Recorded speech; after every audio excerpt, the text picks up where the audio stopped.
واللیل اذا یغشی والنہار اذا تجلی وما خلق الذکر والانثی ان سعیکم لشتی فاما من اعطی واتقى وصدق بالحسنى فسنيسره لليسرى۔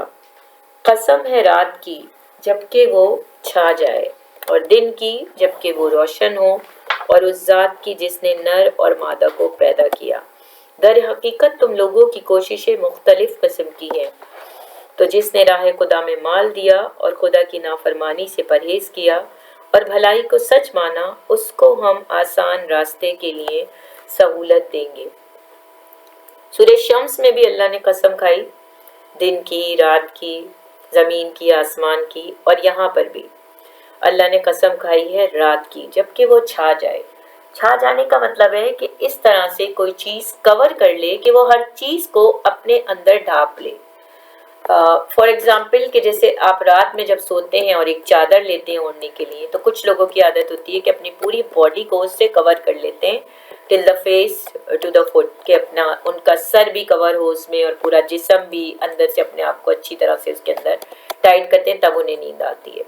تو بالکل اسی طرح سے کہ رات چھا جائے، مطلب کہاں چھاتی ہے رات؟ دنیا پر۔ اور دنیا پر جیسے ہی رات کا اندھیرا چھاتا ہے، اٹ از دا انڈیکیشن کہ اب بندو تمہارے آرام کا وقت ہے۔ اللہ نے یہ تمہارا ریلیکس ٹائم رکھا ہے۔ اب تم اپنے کام کاج کو چھوڑ دو، اپنا کاروبار بند کر دو، اپنے سارے معمولات کو ختم کرو اور اپنے آپ کو آرام دو۔ اللہ نے یہ رات تمہارے آرام اور سکون کے لیے بنائی ہے۔ وَالنَّهَارِ إِذَا تَجَلَّى، اور دن کی جبکہ وہ روشن ہو۔ رات کے بعد کیا آتا ہے؟ دن۔ اب یہاں پر جو اللہ تعالیٰ قسم کھا رہے ہیں نا، تو دو اپوزٹ چیزوں کی، رات مینز اندھیرا اینڈ دن مینز روشنی، کہ پہلے اللہ نے اندھیرے کی قسم کھائی اور پھر اللہ نے دن کی قسم کھائی، روشنی کی، کہ جب وہ روشن ہو۔ جیسے جیسے سورج صبح کے ٹائم پر اوپر ہوتا چلا جاتا ہے، ویسے ویسے دنیا میں روشنی کی تعداد بڑھتی چلی جاتی ہے۔ بالکل جو صبح کا ٹائم ہوتا ہے، جو ڈان، جس ٹائم پر سورج نکلنا شروع ہوتا ہے، اس وقت بالکل ہلکی ہلکی روشنی ہوتی ہے، لیکن جیسے جیسے سورج اوپر آتا چلا جاتا ہے ویسے ویسے اس روشنی میں اضافہ ہوتا چلا جاتا ہے۔ اور when you can see on the sky at the time of 12، اس ٹائم پر آپ دیکھیں کہ کتنی زیادہ حدت ہوتی ہے روشنی میں، ٹھیک ہے؟ صبح کے 6 بجے اور دوپہر کے 12 بجے میں کتنا فرق ہوتا ہے۔ تو روشن دن، وہ اس دن کی اللہ نے قسم کھائی جبکہ وہ روشن ہو۔ تو رات میں سارے جو کاروبار زندگی ہے وہ ختم ہو گیا، اور رات نے اپنی چادر ہر بندے کے اوپر ایک طرح سے ڈال دی کہ اب تم سکون کرو، it is the time of relaxation. اور جب دن ہے کہ دن کا روشن ہونا، وہ اس بات کی انڈیکیشن کرتا ہے کہ اب تم نے اٹھ جانا ہے، اور اب تم نے اپنے معمولات جو دن کے ہیں، چاہے روزگار ہے، چاہے تعلیم ہے، چاہے کوئی آپ کا بزنس ہے روزی روٹی کے لیے، جیسے بھی جو بھی ذریعہ معاش ہے وہ کرنے کے لیے، یا جو گھروں میں کام کرتے ہیں، تب جو لیڈیز ہیں وہ بھی دن کی روشنی میں ہی کام ہوتا ہے نا۔ ایک تو یہ دو اپوزٹ چیزیں، دن اور رات کا تذکرہ، پھر وما خلق الذکر والانثی، پھر دو اپوزٹ چیزیں، نر اور مادہ، اور اس ذات کی جس نے نر اور مادہ کو پیدا کیا۔ دیکھیں دو اپوزٹ سیکس ہوتے ہیں، میل اینڈ فیمیل، اور ان دونوں کے ملنے کے بعد پھر ان کے آف سپرنگز بنتے ہیں۔ تو یہاں پر اللہ نے ان دونوں کی قسم کھا کے بتایا کہ ان کو پیدا کس نے کیا؟ اس ذات نے جس نے نر اور مادہ کو پیدا کیا۔ کسی بھی انسان کی اتنی لیٹسٹ ٹیکنالوجی ہونے کے باوجود آج تک کسی کی یہ جرت ہے کہ وہ کسی انسان کو اپنی مرضی سے بنا سکے، یا جب اس کا دل چاہے بنا سکے؟ نو، نیور۔ اللہ تعالیٰ نے اس جدید ٹیکنالوجی کو، جس کو ہم کلوننگ کہتے ہیں، ہزارہ سال پہلے حضرت آدم علیہ السلام کے جسم سے حضرت حوا کو پیدا کر کے یہ بتا دیا تھا۔ تو آپ یہ نہیں کہہ سکتے کہ کلوننگ جو ہے ایک جدید ٹیکنالوجی ہے، یہ بہت پرانی ہے۔ اللہ تعالیٰ نے سب سے پہلے جنت میں حضرت آدم علیہ السلام کے جسم سے حضرت حوا کو پیدا کر کے کلوننگ کو بتا دیا تھا۔ اور آپ دیکھیں دس از اے پروسیس ان وچ کے جو باڈی سیلز ہوتے ہیں، جب جو اصل میں انسان کی پیدائش ہوتی ہے، اس میں ریپروڈکٹیو جو سیلز ہوتے ہیں ان کے بیچ میں وہ ہوتا ہے ایک کمیٹیڈ ہوتے ہیں وہ آپس میں, اور دین اس کے بعد وہاں پر ایک نئی چیز بنتی ہے. جبکہ یہ جو کلوننگ ہے اس میں باڈی سیلز جس میں کہ آپ کے سسٹمز کام کرتے ہیں, اس سے ایک نیا آف سپرنگ بن گیا. وہاں پہ نہ حضرت آدم علیہ السلام کے ماں تھے نہ باپ تھے, اور ان کو سنگل, اور ان سنگل سے ایک فیمیل کو پیدا کیا. تو یہ اس ذات کی قسم کہ جس نے نر اور مادہ کو پیدا کیا, حضرت آدم علیہ السلام اور پھر ان سے حضرت حوا کو پیدا کرنا. در حقیقت تم لوگوں کی کوششیں مختلف قسم کی. یہاں کوششوں کا مطلب ہے کہ انسان جس طرح اپنی زندگی گزارتا ہے, اس کا جو بھی لائف اسٹائل ہوتا ہے, ہر انسان کا ایک دوسرے سے مختلف ہوتا ہے. کسی کی زندگی جو ہے بہت زیادہ سروائیول میں گزرتی ہے, اور کوئی کہتے ہیں نا جیسے وہ سونے کا چمچ لے کے منہ میں پیدا ہو, جسے کچھ نہیں کرنا پڑتا. لیکن اللہ تعالیٰ نے ہر انسان کے لیے, چاہے وہ کوئی بہت بڑا بادشاہ ہے, چاہے وہ کوئی عام انسان ہے, ٹھیک ہے, دونوں کے لیے ایک جیسی ہدایات بھیجی. یہ نہیں کہا کہ جو کوئی بہت مالدار ہے وہ اس طرح سے زندگی گزارے گا, یا جو کوئی بہت غریب ہے وہ اس طرح سے زندگی گزارے گا. اللہ کی نظر میں سارے بندے برابر ہیں.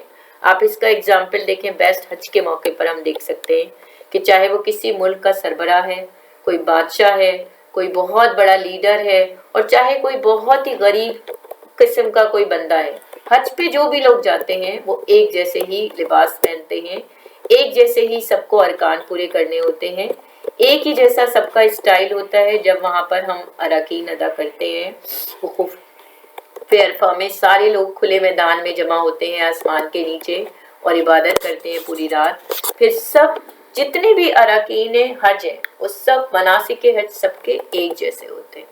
تو اللہ کی نظر میں برابر ہے, چاہے کوئی کالا ہے, چاہے گورا ہے, چاہے کوئی عربی ہے, چاہے کوئی اجمی ہے. اللہ کی نظر میں بڑا اور بلند مقام اس کا ہے جو تو زیادہ متقی ہے, پرہیزگار ہے.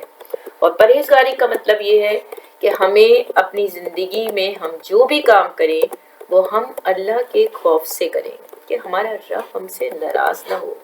اگر ہم کوئی بھی کام کرنے کے لیے جانے, سپوز ہم نماز کے لیے بھی کھڑے ہوتے ہیں, تو ہم پہلے ہی چیک کریں ہم نے وضو کیا صحیح طرح, ہم نے صحیح طرح سے اپنے آپ کو پراپر کور کیا, ہم نے صحیح جگہ چنی جہاں پر ہم پڑھ رہے ہیں وہ پاک ہے. تو یہ ساری بھی نا ایک آپ نے پہلے سے چیزوں کو چیک کرنا, یہ بھی ایک طرح سے کہلاتا ہے کہ آپ اپنے رب کی مرضی کے خلاف کچھ نہ ہونا, اس لیے آپ یہ سارا چیک اینڈ بیلنس کر رہے ہیں نا. اور یہی اللہ چاہتا ہے اپنے بندوں سے کہ تم ہر کام میں پرہیزگاری سے کام لو, اور وہی بندے میرے زیادہ قریب ہوں گے جو زیادہ متقی ہوں گے. کسی عربی کو کسی اجمی پر فوقیت نہیں, کسی کالے کو کسی گورے پہ فوقیت نہیں. اگر فوقیت ہے تو صرف اعمالوں کی بنا پر. اللہ کے نزدیک سب سے زیادہ بہترین بندے وہ ہیں جو زیادہ متقی ہیں, زیادہ پرہیزگار ہیں. تو جس نے راہ خدا میں مال دیا, مال کا مطلب اللہ کے راستے میں لوگوں کی مدد کرنا, اس کی بہت ساری صورتیں ہیں. جہاد میں مال لگانا, اللہ کے راستے میں خرچ کرنا, اللہ کے راستے میں جو لوگ نکلتے ہیں ان کی مدد کرنا, یا جو کام اللہ چاہتا ہے کہ دنیا میں پھیلے ان میں آپ اپنا پیسہ لگائیں, یا اللہ کی جو مخلوق ہے اس کی مدد کرنا جو واقعی جن کو ضرورت ہے. تو یہ ساری چیزیں کچھ لوگ کرتے ہیں اور کچھ نہیں کرتے. یہ والے کام نہ مختلف ہیں جو اللہ بتانا چاہتے ہیں کہ تمہاری کوششیں مختلف ہیں, کہ کچھ لوگ راہ خدا میں خرچ کرتے ہیں اور اللہ کی نافرمانی سے پرہیز کرتے ہیں. جو اللہ نے ان سے چاہا وہ وہی کرتے ہیں. جیسے صحابہ اکرام کی مثالیں موجود ہیں, خلفائے راشدین کی, بزرگان دین کی, اولیاء اکرام کی, انبیاء, رسول, جو بھی اللہ کے محبوب جو مقرب بندے ہوئے جن کی دعاؤں میں اللہ تعالیٰ قبولیت کا شرف رکھتے ہیں, وہ تمام لوگ ایسے تھے نا جنہوں نے اپنے آپ کو برگزیدہ کیا, پاک کیا, اپنے رب کے لیے اپنے نفسوں کو پاک کیا, اپنی زندگیوں کو صاف ستھرا بنایا, صراط مستقیم پر چلے. بھلائی کو سچ مانا کہ نیکیاں کرنے میں وہ فوقیت لے کے جاتے تھے. وہ کہتے ہیں ایک اللہ کی نظر میں سابقون الاولون, کہ وہ لوگ ہوتے ہیں جو ہر چیز میں, ہر نیکی کے کام میں یہ کوشش کرتے ہیں کہ ہم سب سے پہلے کریں.